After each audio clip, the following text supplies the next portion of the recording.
মহানীতি চাণক্যের মতে ধনী হতে গেলে আমাদের কি করতে হবে সেই বিষয়বস্তু তুলে ধরব এই ভিডিওতে। তাই ভিডিওটি শেষ পর্যন্ত দেখার অনুরোধ রইল।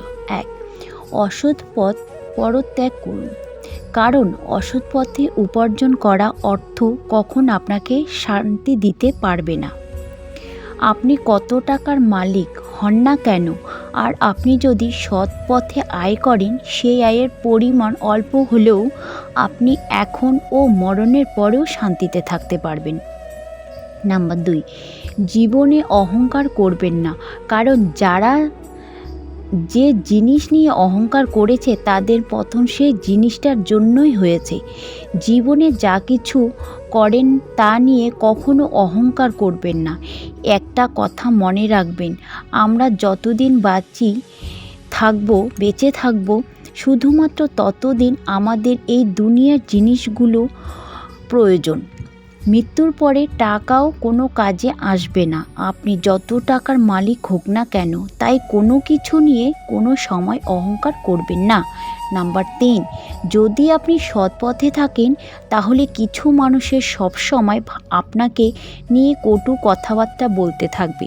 কারণ এখানকার যুগে কিছু মানুষ আছে যারা অন্যদের ভালো থাকাকে মেনে নিতে পারে না। তারা চায় কিভাবে একজন সৎ পথের মানুষকে পথভ্রষ্ট করা যায়।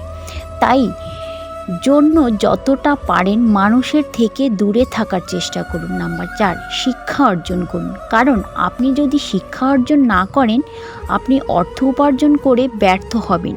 শিক্ষা এমন একটা জিনিস যেটা আপনাকে বুদ্ধিমান করে তোলে এবং সেই বুদ্ধি বিবেক দিয়ে আপনি নিজেকে শক্তিশালী করে তুলতে পারবেন। আর যে নিজেকে শক্তিশালী করে তুলতে পারবেন সেই এই পৃথিবীতে সমস্ত কাজ করতে পারবেন। নাম্বার 5, কারোর কোনো ক্ষতি করবেন না। কারণ যারা অন্যকে ক্ষতি করতে চায় শেষে তারাই ক্ষতিগ্রস্ত হয়।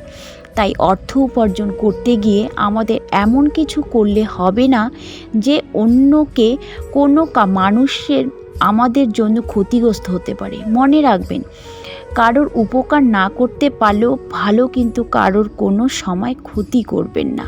তো বন্ধুরা, ভিডিওটি কেমন লাগলো অবশ্যই কমেন্টে জানাবেন। আজ এখানে শেষ করছি, পরবর্তী ভিডিও নিয়ে আবার আসবো। ততক্ষণ আপনারা ভালো থাকুন, সুস্থ থাকুন। আর এই ভিডিওটি ভালো লেগে থাকলে অবশ্যই চ্যানেলটি সাবস্ক্রাইব করে পাশে থাকা বেল আইকন প্রেস করে দেবেন। পুরো ভিডিওটি দেখার জন্য আপনাদের অসংখ্য ধন্যবাদ। হরে কৃষ্ণ, রাধে রাধে।